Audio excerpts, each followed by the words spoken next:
kana fura qulqulluu waaqa tokkotti ni amanna ameen. Addaanyi warquu kan jedhu kana jalqaba irratti ilaalla jechuudha. Afurota qaalloo yookiin immoo afurota ammoo kana keessaatiin addaanyi warquu kan jedhamu kun maal inni miidhaan inni namoota irratti geessisu maal inni. Afurri kun shittoo foolii gaarii qabu akkasuma immoo ixaana kan jaalatu yoo ta'u dubartii bifaa fi miidhagina qabdu dursee barbaada jechuudha afurri kun. Dubartoonni afur addaanyi warquu kanaan qabamanii jireenyi isaanii shittoo fi ixaana warqii irratti bu'uureffamee yeroo hunda of mimmiidhagsuudhaan iddoo garaa garaatti warqii godhachuudhaan miila isaanii irratti luka isaanii irratti illee dabalataan funyaan isaanii gurra isaanii iddoo 2-3 iddoo 20 illee osoo uranitti godhatanii kan isaanitti tolu yeroo hunda waa'ee warqii bituudhaaf kan itti canqaman waan nyaatanii bulan caala waan dhuganii waan uffatan caala warqii bituudhaaf kan canqaman yookiin kan dhiphatan namoonni akka sanaa gonkumaa dubartoonni akka sanaa gaa'ela gaggeeffatan jechuudha. Akka isaan gaa'ela gaggeeffataniif hin eeyyamuuf afurichi. Dursee ofii isaatii akkanitti qabata jechuudha. Yookiin immoo akka haadha manaa isaatti qabatee afurri kun jechuudha wajjin jireenya eegala bakka. Guutumaa guututti namoonni akka sanaa hin heerumanis heerumuus hin barbaadanis. Dubartoota bichaa miti dhiirotas yoo ilaaltan fakkeenyaaf namoonni akkasii osoo hin heerumtu hin fuutu jettaniin sin arrabsu yookiin immoo sin abaaru jechuudha. Maaliif amma umurii kana hin fuutu gaafa jetteen si biraa kan deemu kan si arrabsu maaltu waa'ee kana haasa isiin jedhe waan haasoftu dhabdee kan isiin jedhu jira jechuudha. Dhiironnis akkasuma jechuudha. Namoonni akkaataa kanaan qabamanii hafuura akkasii addaanyi warquu kanaan qabaman yeroo hunda miidhagina qaama isaanii qofa kan isaan yaadan. Jireenya isaanii ta'e kan isaanitti mul'atu waa'ee ofii isaanii simboo isaanii bareedina isaanii malee waa'een jireenya adda biraa gonkumaa itti mul'atu. Waa'een gaa'ela dhaabbachuu ijoollee godhachuu hawwii isaanii keessa gonkumaa iyyuu hin jiru jechuudha. Kanaan booddee bakka ani ganaadha jedhanii akka isaan of yaadan taasisa jechuudha. Hafuurri kun keessa isaanii bulee maal godha? Jireenya isaanii hidhee akka isaan gaa'ela hin taasifanne taasisa jechuudha. Jaalala abbaa manaa isaanii osoo hin argin ijoollee osoo hin godhatin ijoolleen osoo isaan hin mararin itti gaafatamummaa maatii osoo itti hin dhagahamin jireenya isaanii guutuu hafuura hamaa wajjin xumuru jechuudha warreen akkanaa ilaala. Waa'een abbaa manaa isaanii yaachisu waa'een haadha manaa isaanii yaachisu jireenyi maatii isaanii yaachisu ijoollee waa'een ijoollee isaanii gonkuma isaanitti hin dhagahamu yookiin immoo ijoollee godhachuuf dhiisuun gonkuma isaanitti hin dhagahamu jechuudha. Ijoolleen gonkuma daa'imni wanti jedhamtu isaan hin marartu gonkuma jechuudha. Omtuu itti hin dhagahamu keessumaa diileet godheera jechuudha. Guutumaa guututti kontirool godheera taanaan hafuurichi itti hin dhagahamu bakka. Waa'een ijoollee godhachuu waa'een mana dhaabbachuu waa'een diinagdee gonkuma iyyuu tasa itti mul'atu jechuudha. Yaadan waa'ee sana. Kanarraa kan ka'e yeroo hunda hafuura sana wajjin jireenya isaanii guutuu dabarsu jechuudha. Yeroo tokko immoo maaltu mamaseetanii umuriin isaan mucaa itti dhalan erga darbeen booddee faallaa isaaniitiin hafuurichi keessa isaaniitti ijoollee dhaluu akka dharra'an gochuudhaan gaabbina akka itti dhagahamu isaanirra ni bulchadha. Yeroo tokko maaluma erga jireenya isaanii guutumaa guututti akka isaan ijoolleen godhanne akka isaan abbaa manaan godhanne hundeeffanne taasisee booddee hafuurri kun maal godha yeroo tokko immoo fidee gaabbii keessa isaan galcha jechuudha. Umurii isaanii erga dhala darbuu bira jalaa darbeen booddee waggaa 30 waggaa 24 25 waggaa 50 60 naannoo kana keessa innaa galan bakka ani dhala hin qabu gaa'ila hin qabu mana hin qabu maal kiyyaafan jiraadha jedhanii akka isaan of aarsan akka isaan aarii guddaa keessa galan gaabbii guddaa keessa akka isaan galanii fi waa'een ijoollee amma dhala godhachuu waa'een gaa'ila godhachuu erga jireenyi gaa'ilaa isaanii irraa darbee umuriin gaa'ilummaa isaanii erga darbeen booddee amma akka haaratti waa'een dhala godhachuu waa'een mana godhachuu haaraa ta'e itti mul'ata.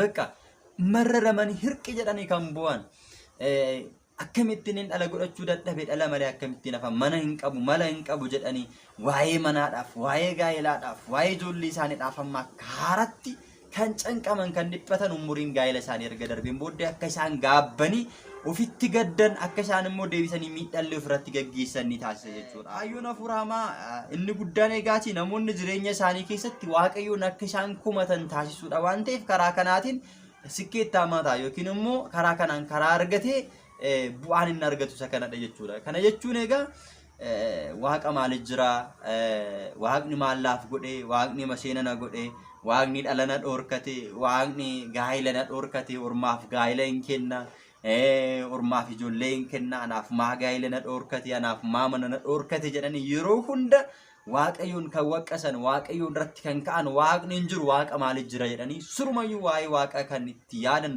namni yeroo waa'ee waaqa itti kaase kan nama sanitti aaran waaqa maaliif jedhanii kan kaasan jiru jechuudha.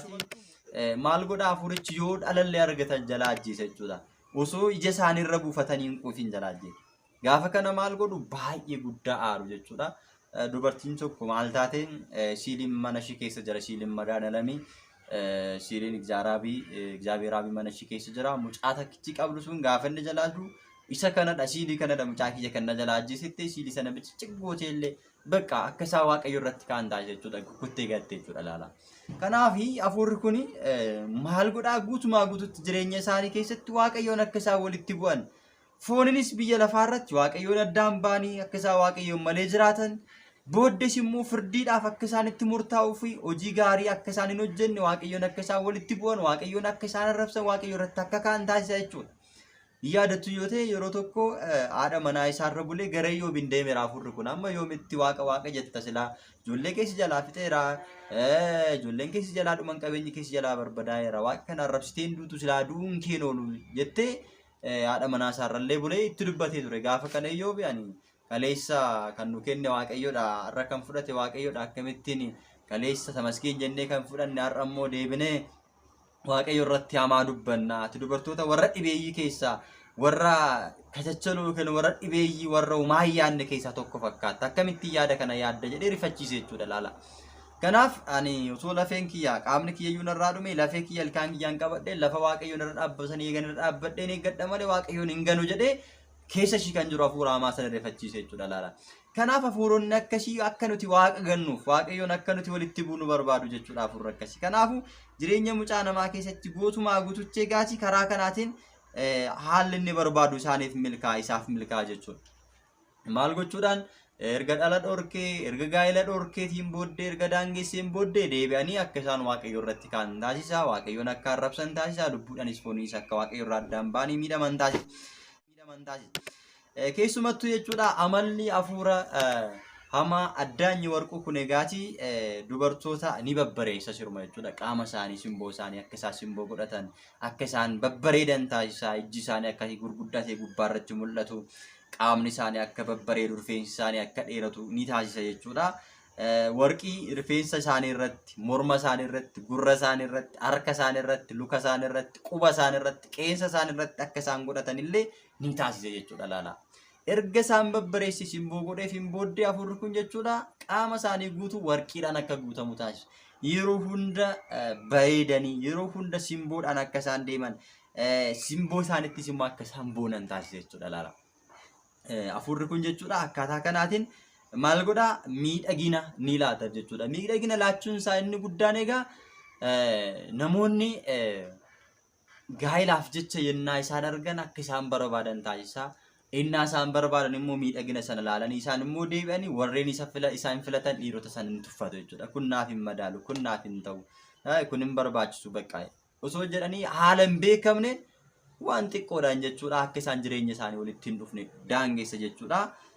Egaati yeroo baay'ee inni miidhagina addaa kennuuf kun jechuudha humna guddaa kan of keessaa qabu waan ta'eef dhiironni biyya lafaarra jiran hundumti isaaniiyyuu yoo itti siqee yookiin immoo ilaale akka booji'amu godha jechuudha. Akka booji'amu taasisa jechuudha. Fakkeenyaaf miidhagina isaaniitiin kan ka'e, miidhagina isaaniirraa kan ka'e ilaala. Dubartoonni akka sana miidhagina isaaniirraa kan ka'e namoonni addunyaarra jiran, dhiironni addunyaarra jiran hundumti isaaniiyyuu dubaroota sana akka isaan laalan taasisa. Akka isaan hawwan miidhagina kanaan akka isaan booji'aman taasisa jechuudha. Ilaala. Baay'ee miidhaa guddaa kan qabudha jechuudha afurri kun. Baay'ee jireenya mucaa namaa irratti miidhaa guddaa kan qabu. Akka isaan booji'aman taasisa. Jireenya isaanii keessatti maal godha akka isaan booji'aman yeroo hunda waa'ee mucaa sanaa akka isaan yaadan, hojii dhiise hojjetan dhiisanii akka ishee ilaalan, miidhagina ishee akka ishee ajaa'ibsiifatan. Kun namni akka kanaa biyyuma kana keessayyuu hin jiraadhani akka isaan ajaa'ibsiifatan. Akka isaan namoonni dhiironni ishee duukaa deeman taasisa jechuudha. Erga ishiin booddee fedhiin erga akkaataa kanaatiin filatan yookiin immoo akkaataa kanaatiin namoonni simboo isheedhaan booji'amaniin booddee erga walitti dhufaniitiin booddee immoo osoo walitti hin dhufin dursayyuu maal godhaa fedhiin saalqunnamtii akka itti dhagahamu taasisa jechuudha. Ilaalaa fedhiin saalqunnamtii isaanii akka itti dhagahamu mucaa ittiinuma arganiidhaaf qofa bareedinuma ishii qofa arganiidhaaf qofa dhiironnis akka fedhiin akkasii keessa isaanii galu taasisa. Yerooma sana muddamu yerooma sana osoo ishee arganii waa'ee gaa'elaa osoo hin taane jireenya sagaagalummaadhaan akka isaan jiraataniif jecha akka ishee barbaadan taasisa jechuudha. Inni muddamu yeroo sanatti muddama guddaa keessa galu jechuudha. Namoonni akka kana dubartiin ishee malee akka hin jirretti itti mul'atti jechuudha yeroo sanatti jechuudha. Egaatii gaafa immoo isaan akkaataa kanaan ishee barbaadanii isheetti dhiyaachuu gaafa barbaadan immoo isheen hin barbaaddu. Maaliif guutumaa guututti hafuurichi kontirool ishee godheera. Niti kiyya haadha manaa kiyyadha jedhee waan daangeessuuf namoonni haala dhaabbatanii dhiironni haala dhaabbatanii bareedina ishee simboo ishee ilaalanii karaa adda addaatiin miidhagina ishee ilaalanii ishee faana jiraachuudhaaf ishee faana fedhii akkasii guutuudhaaf haala dhaabbatanii kan yaadanii gubachaa turan suni gaafa itti dhiyaatanii gaafa akka sadaa isheedhaaf dhiyeessan isheen immoo hin barbaaddu. Isheen immoo tuffattee arrabsitee waan hin taanetti dubbattee biraa deemti. Aarii guddaa keessa gala namaayyuu namicha jechuudha deebi'ee ilaala. Aarii guddaa keessa galee waan hin taane dubbatee of aarsee illii guddaa keessa galaa jechuudha namichi ilaala. Hafuurri kun akkaataa kanaan jechuudha kan ishiin gaa'ela daangessu. Hafuurri kun maal godhaa? Namootuma hunduma wajjin walitti ishee fichisiisa yookiin immoo namoota hunda wajjin walitti ishee akka ishiin walitti dhuftu godha. Namoota hunda wajjin akka ishiin walitti dhuftu erga taasiseen booddee immoo namoota kanaan immoo waliin galchisiisu. Walii galtee akkanaa isaan hin godhanne taasisa jechuudha. Namoonni hundumtuu ishee barbaadu, simboo ishee ilaalanii, bareedina ishee ilaalanii hundumtuu ishee barbaadu. Garuu immoo namoonni hundumtuu immoo ishee faana waliin galan. Dubbatanii wal dhaga'uu hin danda'an. Afaan tokko osoo dubbatanuu afaan isaanii gargari. Dubbatanii tsabaayiidhaan yaadan walii galuu hin danda'an. Yookiin hin arrabsitii yookiin amala addaa agarsiisti, haashinii adda irratti agarsiisti. Kanarraa kan ka'e namoonni hundumtiyyuu ishee barbaadan sun immoo deebi'anii gaabbanii gara booddeetti deebi'u jechuudha. Osoo keessi isaanii liidhaan isaanii isaan waqqasu yookiin immoo jeeqamanu osoo ishee barbaadanu maal godhu sababii amala ishee sanarraa kan ka'e immoo deebi'anii maal godhu gaabbanii immoo deebi'anii dhiisu jechuudha. Sababni akkasinni taasisuuf jechuudha dhiiga waan barbaaduuf jechuudha. Lamaan keessaa tokko yookiin immoo lachuu walitti buusuudhaan wal ajjeesisuu waan barbaaduufidha jechuudha hafuurri kun. Kanarraa kan ka'e fakkeenyaaf amma wantoonni akka kana yeroo baay'ee namoonni ajjechaa yaalii kana walirratti gaggeessan sababii kanarraa kan ka'e jechuudha. Hafuurichi keessa ishee bulee namoota hunduma wajjin walitti ishee fichisiisa. Namoota hunduma wajjin erga walitti ishee fichisiiseen booddee immoo ishee namootuma hunda wajjin iyyuu dhaabbachuu barbaaddi. Kanarraa kan ka'e tokko ishee barbaadee jireenyaaf gaafa ishee barbaadu erga jireenyaaf ishee barbaadeen booddee inni laphee qulqulluudhaan karaa gaariidhaan gaa'ela wajjin gaggeeffadha jedhee bareedina ishee ilaalee simboo ishee ilaalee qumanaa ishee ilaalee erga itti dhiyaateen booddee isheen garuu namootuma hunduma wajjin hafuurri keessa ishee jira akka isheen walitti dhuftu erga taasisee namtichi gaafa namoota biratti arge inaara aarii guddaarraa kan ka'e dhiiseedhaan isheen dhiisuu hin dandeessu. Kanaan booddee garamitti deemu akka dhiigni dhangala'u akka namoonni sun walitti bu'an yookiin immoo namoonni warri kaanis ishee barbaadan sun akka walitti bu'an akka gidduutti dhiigni gannamu barbaada jechuudha. Hafuurri kun gidduutti ilaala. Namoonni akka isaan wal ajjeesan, namoonni akka isaan walitti bu'an dhiigni akka gadi namu barbaada. Yeroo sanatti immoo inni maal ta'a hin gammada jechuudha.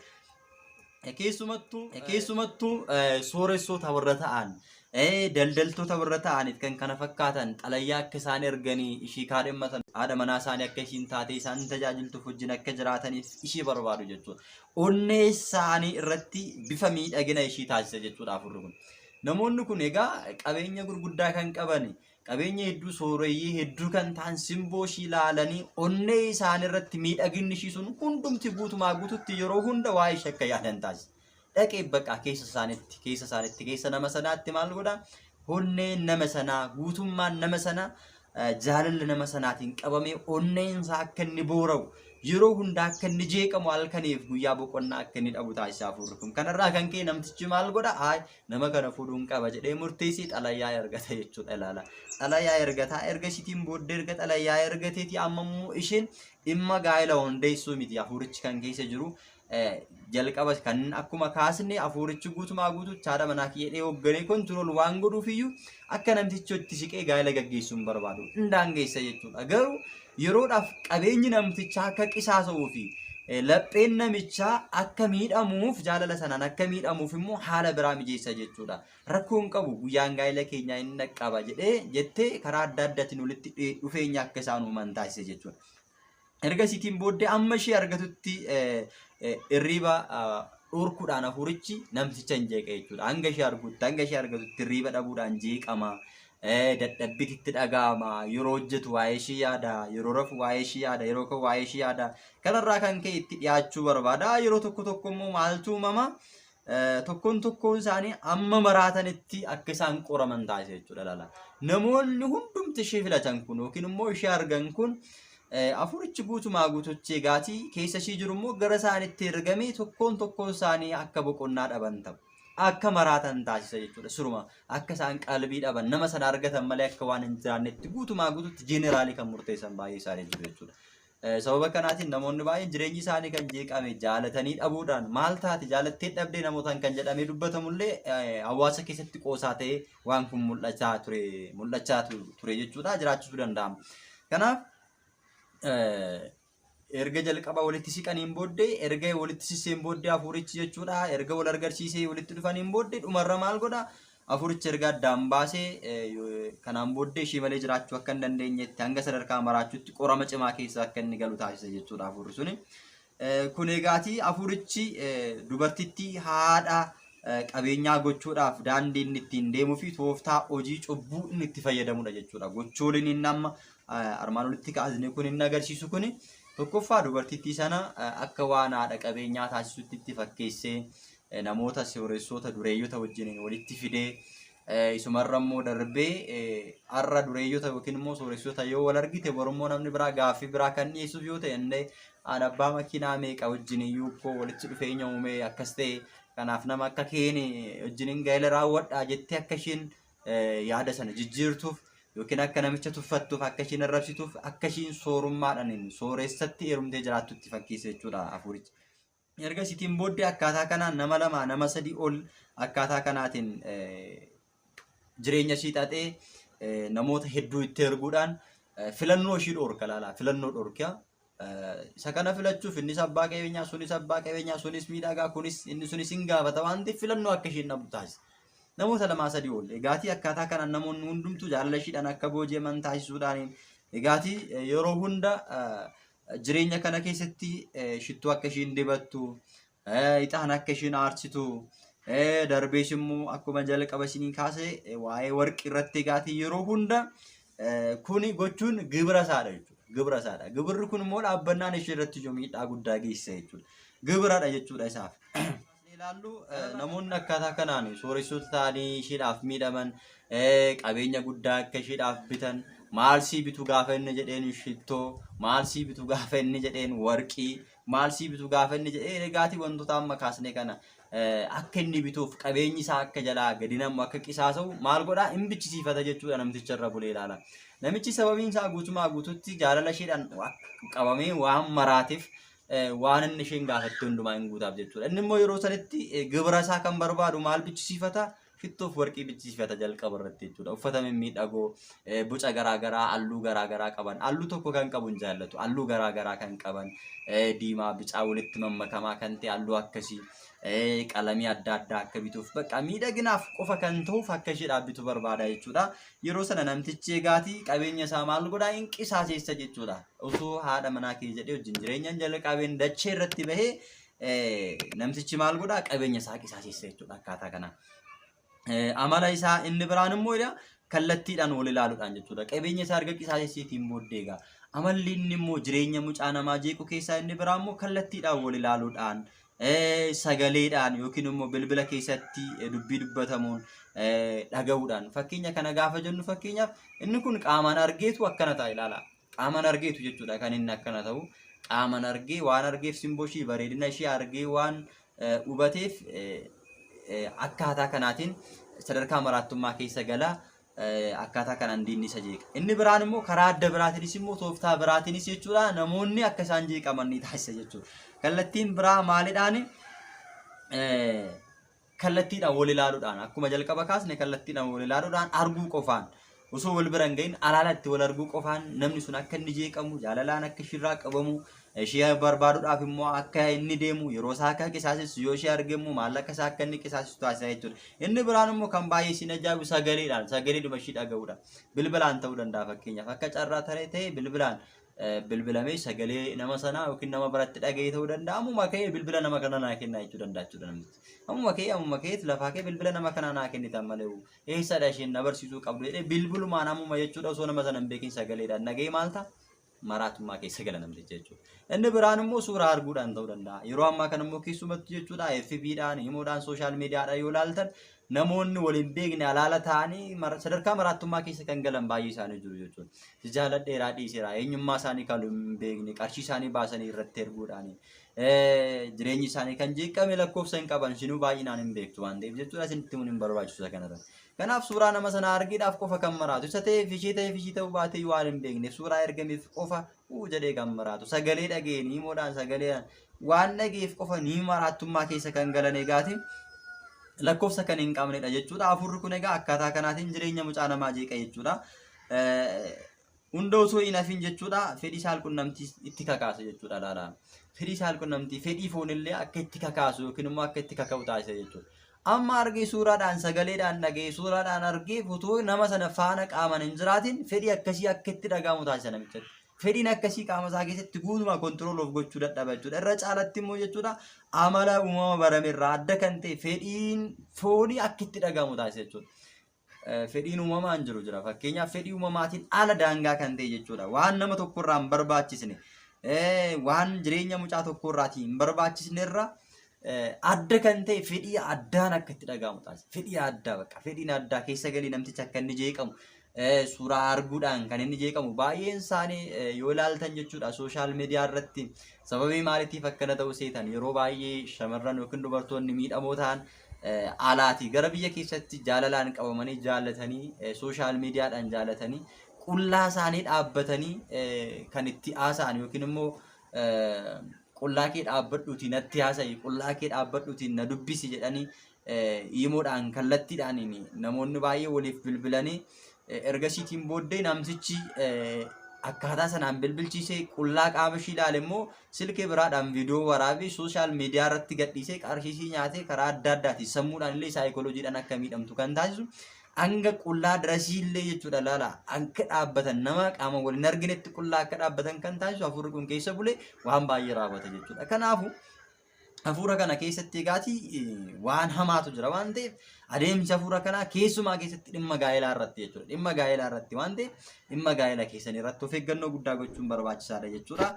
Akkaataa kanaatiin jechuudha hafuurri hamaan kun kan inni jeequ jechuudha. Fakkeenyaaf jechuudha amala addaa yookiin uumamni namaa irraa adda ta'e kan jennu dirqisiisuudhaan fakkeenyaaf fedhii malee namoota dirqisiisuudhaan gudeeddaan kan raawwatamu sagaagalummaan hafuura qaamaatiin itti ibsamuudhaan kan raawwatamu kuni guutumaa guututti hafuurri kun egaati jireenya mucaa namaa keessa galee gaafa kontirool godhe namni sun yeroo sanitti waa'ee ofiisaa namummaa isaa hin dagata jechuudha. Namummaa isaa dagatee eenyummaa isaa dagatee fedhii hin taane fedhii foonii keessa galuudhaan namoota irratti gochaa hin taane kan raawwatu hafuurri kun keessa isaa buluudhaan egaa waan akkasii akka inni raawwatu taasisa. Namni immoo guutumaa guututti fakkeenyaaf dubartittiin immoo hafuura sanaan hafuurri sun abbaa manaa kee dhadhee kontirool godhe immoo nama faana akka ishee walitti hin dhufne gonkumayyuu hin daangessa jechuudha. Gonkumayyuu hin daangessa yoo walitti dhufan yookiin guyyaa tokkoof guyyaa lamadhaa isaan booddee qirixxi godhee karaa hin beekamne addaan kutee lola gidduu isaanitti kaasee garaagarummaan gidduu isaanitti uumame osoo inni kun irraa deemee yookiin immoo addaan ba'uun isaanii hin beekamin filannoo biraa irratti dhufa jechuudha. Filannoon biraa irratti dhufa isa faana isin haasofti osoo inni kun hin deemne immoo kan biraa sadii afur wajjin dhaabbachuudhaan namoonni lamaan sookii sadan balaashiidhaan walitti dhufan immoo akka isaan walitti bu'an taasisuudhaan gidduutti dhiigni akka dhangala'u gochuudhaan hafuurichi maal godha istiraateejii mataasaa dhiiga dhangalaasuu irratti hojii guddaa hojjeta jechuudha hafuurri kun jechuudha. Akkaataa kanaan jechuudha jireenya namaa kan inni miidhu addaanyi warquu kan jedhamu. Inni biraan immoo as keessatti addaanyi warquu hafuurri jedhamu kun egaa addaan baasuudhaaf tooftaa fayyadamuu qaba jechuudha. Namoonni illee akka carraa ta'e walitti dhufanii wajjin illee jireenya yoo eegalan ta'e jechuudha addaan baasuudhaaf tooftaa adda addaa fayyadama. Tooftaa mataasaa danda'e hin fayyadama jechuudha. Kanaan booddee jechuudha maal godhaa nama duutitti dhiyaate itti fakkeessa bakka. Nama sana faana jiraachuun nama duutitti dhiyaate itti fakkeessa. Erga wajjin jireenya jalqabaniin booddee bakka isa faana jiraachuu mannaa ishee faana jiraachuudhaan mannaa du'uu wayya jedhanii hanga du'aatti akka isaan filatan taasisa jechuudha. Hittadheessa bakka nama sana. Guutumaa guututti bakka jibbisiisa. Lafaa kaanii jibbisiisu. Namoonni baay'een osoo hin beekin addaan bahu. Gaafa addaan baanii maal taate abbaa manaa keetiin addaan baate maal taate haadha manaa keetiin addaan baate gaafa jettanii gaafattan sababa hin qaban. Uumaa waan ittiin addaan ba'an sababa isinitti himuu hin danda'an jechuudha. garuu lafumaa ka'ee jibbisiisuudhaan akkasumatti bakka jireenya isaanii keessatti ani siif hin ta'u atis naaf hin taatu jedhanii callisanii addaan akka isaan ba'an taasisa jechuudha afurri kun gidduu isaanii galee jechuudha. Inni biraan immoo bowwoo mataa addaan hin cinnetti taasisa bakka. Bowwoo mataa addaan hin cinne yeroo hunda bowwoo mataa yeroo hunda bowwoo mataa dhukkubbii mataa kanarraa kan ka'e gaatii namni sun dhukkubsachuu isaadhaan bowwoo isaa addaan hin cinnetti dhaga'amuudhaan maallaqni isaa akka qisaasa'u gochuudhaan diinagdee isaa akka gadi bu'u gochuudhaan akka isaan gidduu kanatti garaagarummaan isaanii uumamuu fi akka isaan jireenyi isaanii gaa'elli isaanii miidhagnee fi mi'oofneef egaatii gidduutti maal godhaa summii addaa facaasa jechuudha afurri kun.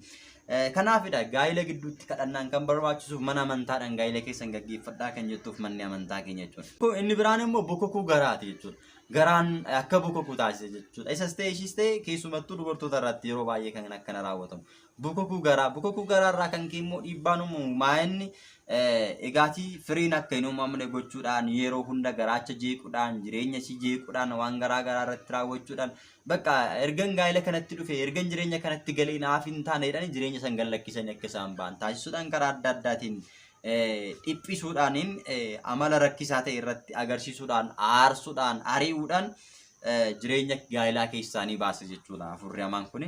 Inni biraan balaa qaama adda addaa itti guddisuudhaan balaa qaama adda addaa gaafa jennu gaa'ela isaanii gidduutti naaffaa buusa jechuudha.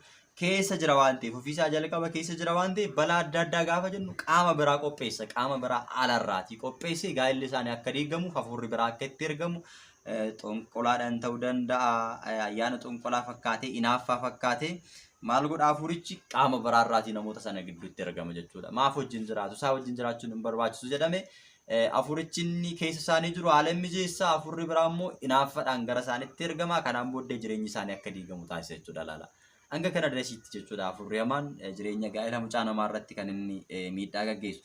Gama biraatiin immoo afurichi yoo mul'atu immoo jechuudha fakkeenyaaf dubartii akkaataa kanaan kontirool ishii godhe yookiin immoo ishii to'ate haadha manaa kiyyadha jedhee afurichi guutumaa guututti irratti moo'eera taanaan itti mul'achuu hin danda'a jechuudha afurichi jechuudha. Guutumaa guututti akkamittiin itti mul'achuu danda'a yeroo ciisichaa iddoo ciisichaa irratti itti mul'achuu danda'a jechuudha nama sanii.